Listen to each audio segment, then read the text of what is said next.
ഇതിൽ സംശയിക്കാനൊന്നുമില്ല. പവിത്രനെ തട്ടി. നാളത്തെ സൂര്യോദയം കാണിക്കില്ലെന്ന് ഒരു കാപാലികൻ പറഞ്ഞില്ലേ, അയാള് തന്നെ. പറയരുത്. കൊച്ചി നാളിറക്കുമെന്ന് താൻ പറഞ്ഞില്ലേ, കൊച്ചി നാളിറക്കിയാണോ അതോ ഇയാൾ നേരിട്ട് ചെയ്താണെന്ന് മാത്രം ഇനി അറിഞ്ഞാ മതി. ഇവൻ പറയുന്ന ആരും വിശ്വസിക്കരുത്. ഇന്നലെ രാത്രി ഞാൻ പുറത്തിറങ്ങിയിട്ടില്ല. വീട്ടിലിരുന്ന് സ്മാൾ അടിക്കായിരുന്നു. അതിന്റെ തലവേദന ഇപ്പോഴും തലയ്ക്കായതുകൊണ്ട് അത് തന്നെ അതിന്റെ ഏറ്റവും വലിയ തെളിവ്. ഇവിടെ എന്തുവാ പ്രശ്നം? ഗോവിന്ദേട്ടാ, പൂഴ്ത്തി വെച്ചിരിക്കുന്നത് എന്ത് ചെയ്യണം? കേട്ടില്ലേ? Truth is underwear.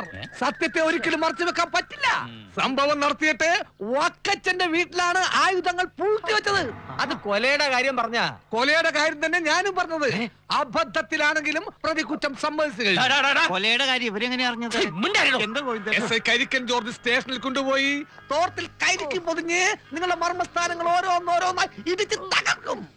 എന്നിട്ട് നിങ്ങൾ സത്യം പറഞ്ഞാൽ മതി. കൊലപാതകത്തിന് പിന്നിൽ കരകൗശല കയറ്റുമതിക്കാരന്റെ കറുത്ത കൈകളാണെന്ന് പത്രക്കാർ എഴുതും.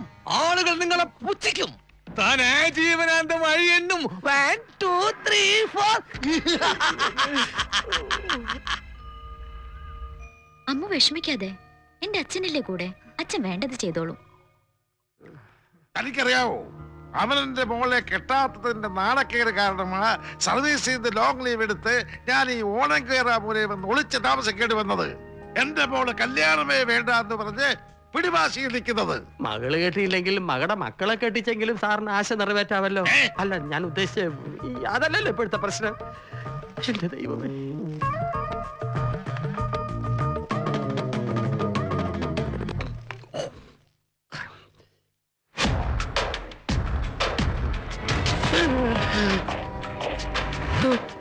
പേടിക്കണ്ട, അവസരം കിട്ടിയാൽ അവനെ കാച്ചാനാ ഞാൻ ഈ റിവോൾവർ കൂടെ കൊണ്ട് നടക്കുന്നത്. ഇന്ന് നമ്മൾ സന്തോഷിക്കേണ്ട ദിവസമാ. രാവിലെ തൊട്ടേ ഞാൻ ആഘോഷിക്കുകയായിരുന്നു. തനിക്ക് ഇങ്ങോട്ട് ഒഴിക്കട്ടെ ഒന്ന്? വേണമെന്നില്ല. ഓ, എന്തൊരു കുടിയാ എന്റേത്. ഇത്ര പെട്ടെന്ന് എന്റെ ഗ്ലാസ് കാലിയായോ? എന്റെ സാറേ, അത് ആഘോഷിക്കാനല്ല, ആ കൊലക്കേറ് എന്റെ കഴുത്തിൽ നിന്ന് എടുത്തു കളയാനൊന്ന് സഹായിക്കണമെന്ന് പറയാനാ ഞാൻ വന്നത്. താൻ അയാളെ കൊല്ലുമെന്ന് പരസ്യമായി ഭീഷണിപ്പെടുത്തിയെന്ന് വെച്ച് താൻ ഒരിക്കലും കുറ്റക്കാരനാവില്ല. പിന്നെ സംശയത്തിന്റെ പേരിൽ പോലീസിൽ തന്നെ അറസ്റ്റ് ചെയ്യാം. വേണമെങ്കിൽ 2 ഇടിയും തരാം. എന്റെ പൊന്നു സാറേ, എന്നെ അറസ്റ്റ് ചെയ്തതെന്ന് ആ SI കരിക്കൻ ജോർജിനോട് ഒന്ന് പറയണം സാറേ. പിന്നെന്താ, ഞാൻ ഇപ്പൊ തന്നെ വിളിച്ചു പറഞ്ഞേക്കാം. ഓ, പക്ഷേ ഡിപ്പാർട്ട്മെന്റിൽ ഉണ്ടായിരുന്ന സമയത്ത് ഞാൻ അവനെ ചെറുതായിട്ടൊന്ന് ഉപദ്രവിച്ചിട്ടുള്ളതാ. ഇന്നാളൊക്കെ ഞാൻ ഒരാളെ വിടണമെന്ന് വിളിച്ചു പറഞ്ഞപ്പോ എന്നോടുള്ള ബഹുമാനാർത്ഥം ഓർത്തിൽ 2 കരിക്കിന് പകരം 3 എണ്ണം കിട്ടിയ അവൻ അയാളെ അടിച്ചു. വിളിക്കണ്ട. താനിങ്ങനെ പേടിക്കാതെ. ഓ, ഇതിനിടയ്ക്ക് ഞാൻ അത് പഠിച്ചോ? കരിക്കൻ ജോർജ് ഇറങ്ങിയിട്ടുണ്ടല്ലോ.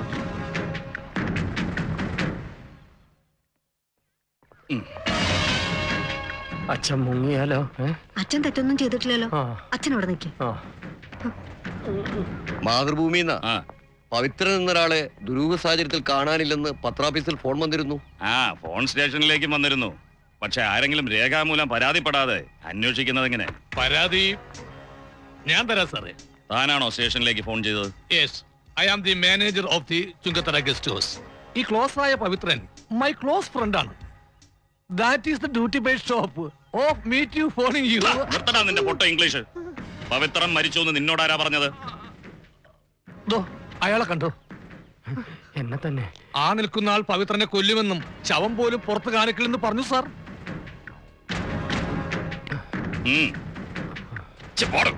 എന്നെ താനാ ഡോഗ് സ്ക്വാഡിനെ എന്ന് വിളിക്കുക. ശരി സാർ. പോലീസ് പട്ടിക്ക് ബിസ്ക്കറ്റ് വല്ലതും വേണമെങ്കിൽ എന്റെ സ്വന്തം ചെലവിൽ വാങ്ങിത്തരാം സാർ. നമസ്കാരം സാർ. പവിത്രനെ കൊല്ലുന്ന താൻ പറഞ്ഞിരുന്നോ? പറഞ്ഞു എന്നുള്ളത് നേരാ. പക്ഷെ പറഞ്ഞ വാക്ക് പാലിക്കാത്ത നിറയേട്ടവനാണ് സാർ ഞാൻ. സാറിന് കാര്യം പിടിയിട്ട് താൻ വാക്ക് പാലിക്കുന്നവനാണോ അല്ലയോ എന്നൊക്കെ നമുക്ക് സ്റ്റേഷനിൽ പോയിട്ട് തീരുമാനിക്കാം. അവസാനമായി അയാളെ എവിടെ കണ്ടത്? പാലച്ചോട്ടിൽ. അവിടെ എവിടെയാ പാല? പാലയല്ലേ സാർ, പാലം അണ്ടർ ദി ബ്രിഡ്ജ്. നടക്ക മാറണോ? അല്ല, എന്റെ അച്ഛൻ അങ്ങനെ ആരും ഉപദ്രവിക്കത്തില്ല. അച്ഛൻ ആരും ഉപദ്രവിക്കില്ല. കൊച്ചി നാളെ കൊണ്ടാണല്ലോ ഉപദ്രവിച്ചത്.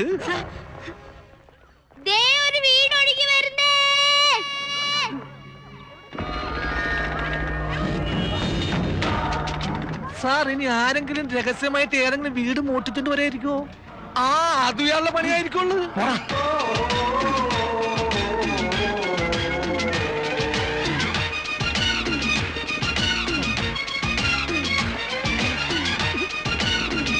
സാർ ഇതാണ് പവിത്രൻ.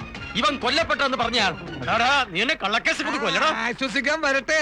അയാൾ കൊല്ലപ്പെട്ടോ ഇല്ലയോന്ന് അയാൾ വന്ന് പറയട്ടെ, എന്നിട്ട് തീരുമാനിക്കാം. അല്ലേ സാറേ?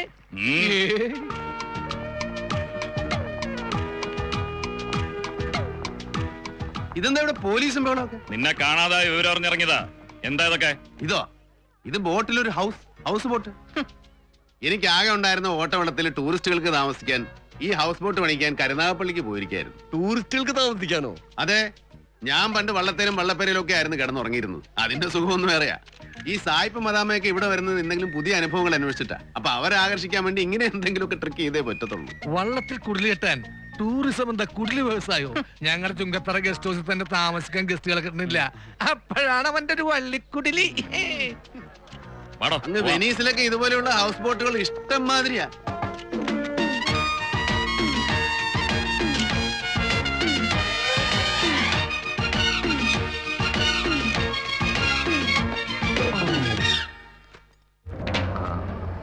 അവൻ ഈ പുതിയ കുണ്ടാണ്ടം തുടങ്ങുന്ന കാര്യം ഒരു കാശ് മുടക്കില്ലാതെ 10 ആളെ അറിയിക്കാൻ അവൻ തന്നെ കണ്ടെത്തിയ അവന്റെ ഈ കാണാതാകുന്ന നാടകം.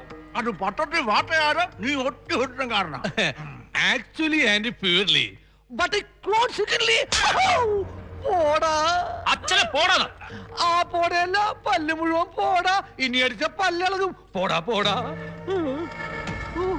അവന്റെ ഈ പുതിയ കച്ചവടം പച്ച പിടിച്ച അത് നമ്മുടെ ഗസ്റ്റ് ഹൗസിനെ ബാധിക്കാൻ പോകുന്നത്. എന്തൊക്കെയോ മനസ്സിൽ കണ്ടോണ്ട് അവന്റെ വരവ്.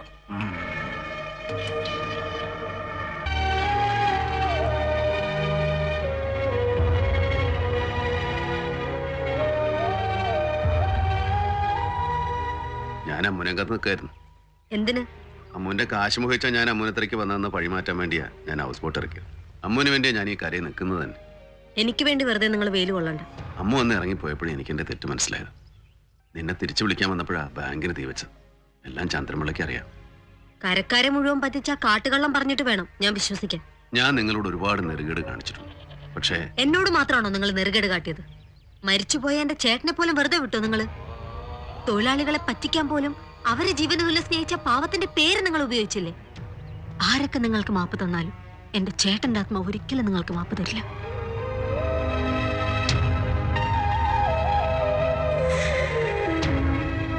അസ്സലാമലൈക്കും. ഇവിടെ ഇങ്ങോട്ടോക്ക് പുള്ളേ.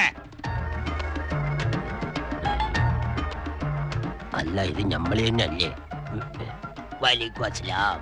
എടാ ഒടിയ, ഈ മതം മാറി. പതിയെ പറയും മതം മാറിയതല്ലെന്ന്. സൗണ്ട് മാറുന്നില്ല. മതം മാറിയതല്ലെന്ന്, വേഷം മാറിയതാ. അല്ലാതെ ഈ കരയിൽ കാല് കുത്തിയ നാട്ടുകാർ ഇടിച്ച് ഷേപ്പ് മാറ്റും. അതേതായാലും നന്നായി. എന്ത് നന്നായിരുന്നു? ഈ വേഷത്തിൽ കണ്ടപ്പോ അക്കരയിലെ ബീരാനിക്ക ഇളയ മോൾക്ക് വേണ്ടി പെണ്ണാലോചിക്കുന്നു. എന്നിട്ട് സമ്മതിച്ചില്ല. എന്താ? ആ പെണ്ണ് സമ്മതിക്കാതെ ഞാൻ എങ്ങനെ കെട്ടുന്നത്?